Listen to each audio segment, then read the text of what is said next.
honestly can't stand conversations about colorism because all of the stupidity from a lot of people always jump out and it overtakes the actual conversation that needs to be happening. Y'all already know what time it is. I got the black V-neck on.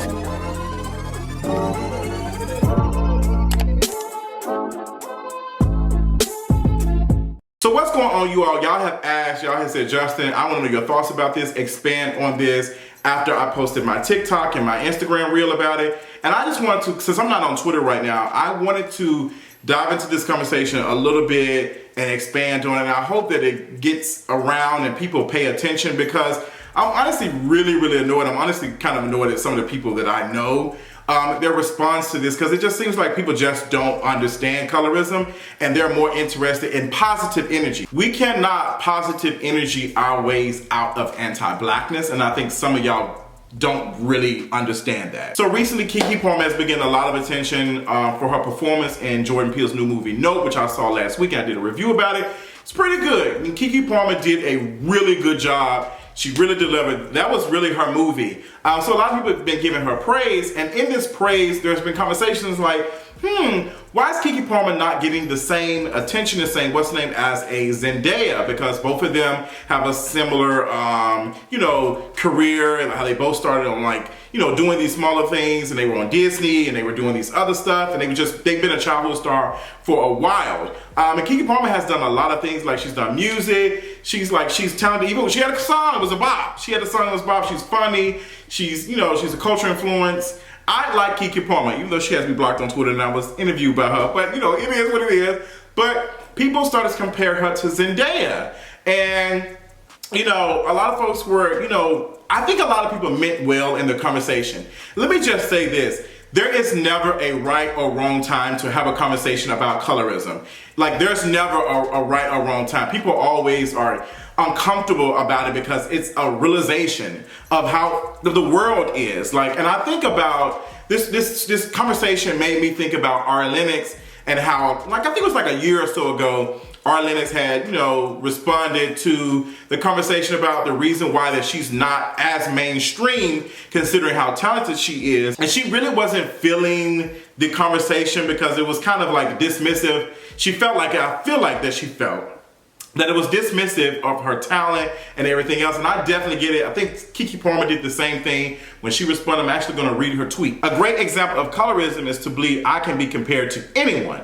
I'm the youngest talk show host ever, the first black woman to star in her own show on Nickelodeon, and the youngest and first black Cinderella on Broadway. I'm an incomparable talent. Baby, this is KeKe Palmer.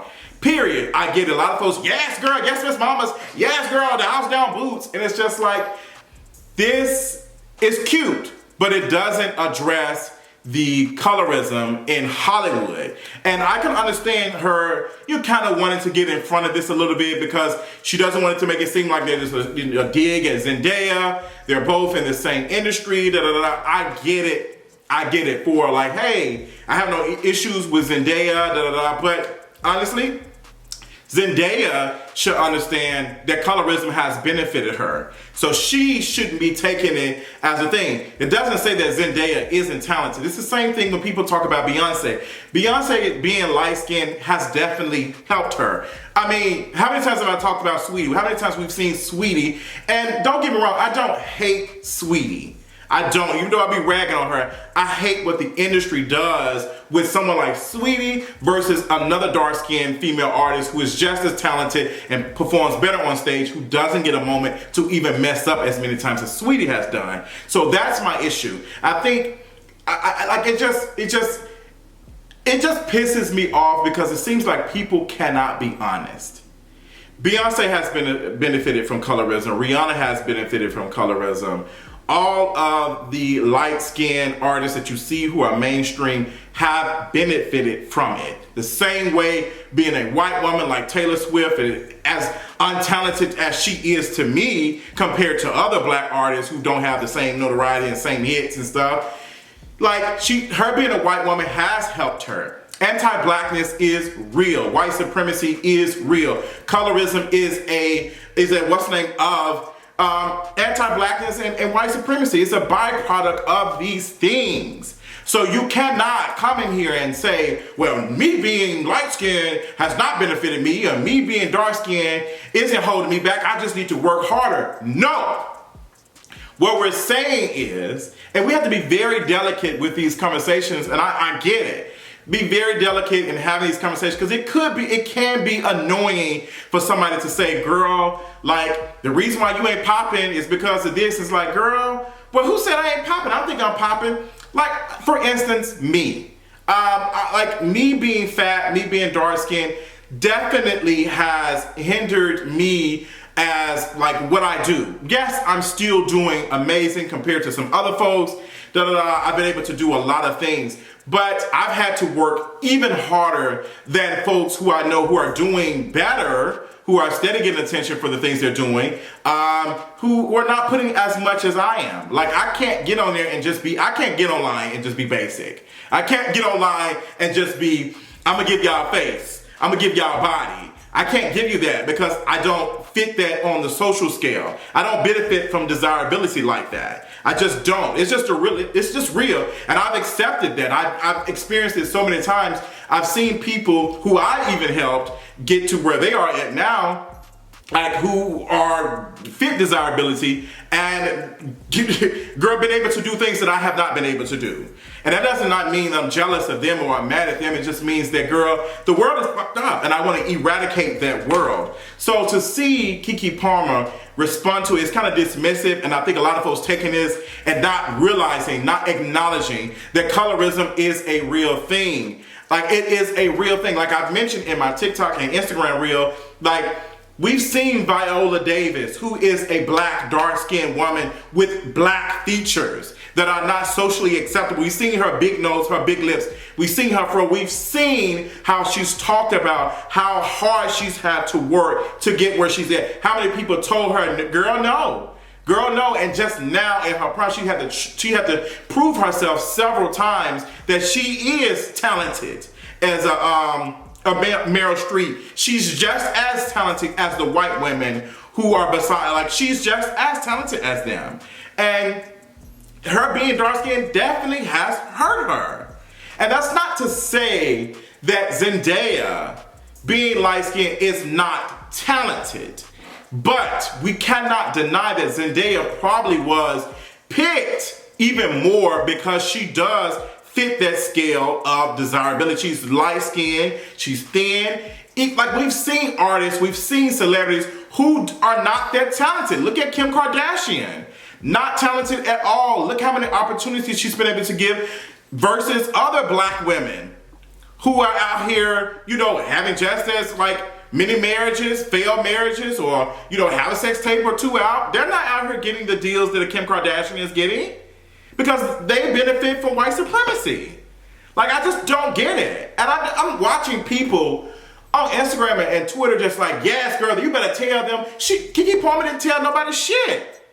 Like, and it's no shade to her, but she didn't tell nobody shit. Colorism is still there. Like, yes, you think you can. You are not Thomas the Train. You're not Thomas the Engine. You can't think your positive ass out of white supremacy and anti-blackness. It's not possible. Y'all sound like the folks telling black folks to be out here in suits and maybe you won't get shot by the police. Girl, they was out here water hosing black folks for being in suits and stuff and wearing and having suitcases. Like, I just don't get it. Why is it not clicking in y'all head? I just don't get it. And it makes me think about when I have conversations with my friends about how it is dating. Have to explain to a very, very close friend, hey girl, you know, I'm going through these three things while dating. And it's just like, well, you can't think like that. You have to think positive. You have to believe that you're beautiful. Girl, before I even get my fat ass on the damn apps, they're already saying, not interested in talking to somebody who has STDs, drug and disease free, clean, no fats, no femmes, I like red bones and dark skins, okay on a Saturday. Like, those things exist on the apps. Let's be honest. Even black women experience that on the apps. On Tinder and all this other stuff. Like, anti-blackness is global, it is real, and until you all start to realize it, we can't go anywhere. If I can't get it through y'all head, black and brown folks, if I can't, black folks, if I cannot get that through your head that colorism is real, then how the hell we gonna have to, white folks ain't getting it.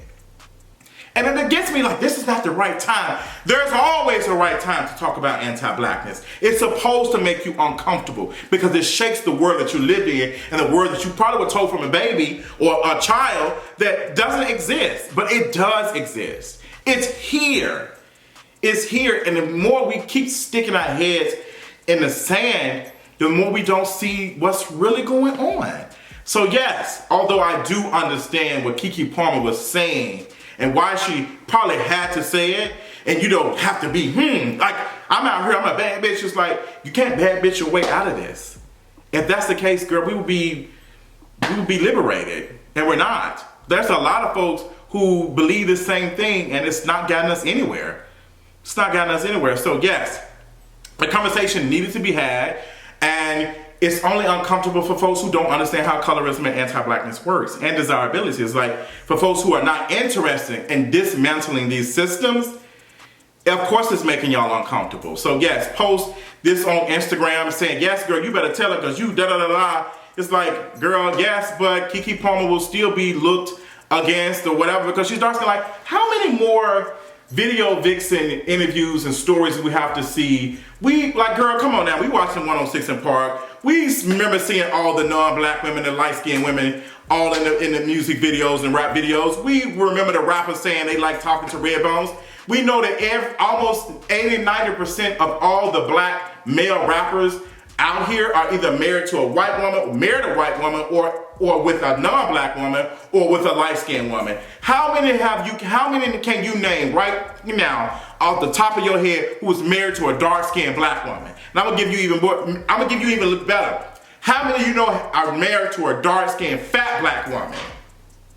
Because there are some fat male black rappers out here, but they sure as hell ain't married no fat black women, no fat black dark-skinned women. Like, come on now.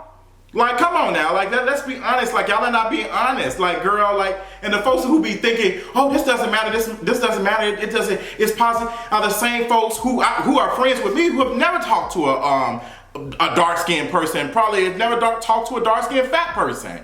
So you gonna sit up here and tell me to think my positive way in here when you can't even look at the positive in me and see me as attractive as a person? Come on now. Come on now. Come on now. Come on. But those are my thoughts about this. I'm always interested in conversation about colorism because it makes people uncomfortable, but I do get tired of seeing dumb tweets and dumb, not saying that KeKe Palmer's tweets were dumb, but a lot of the responses and stuff were stupid, and they just like, girl, I see, I don't see it. I want to see it, but I don't want to see it. But yes, this is my commentary on it. Those are my thoughts, girl. Interested in seeing what y'all think. Do y'all feel what I'm saying? Do y'all understand what I'm saying? Let me know in the comments, and I'll talk to y'all later. Bye.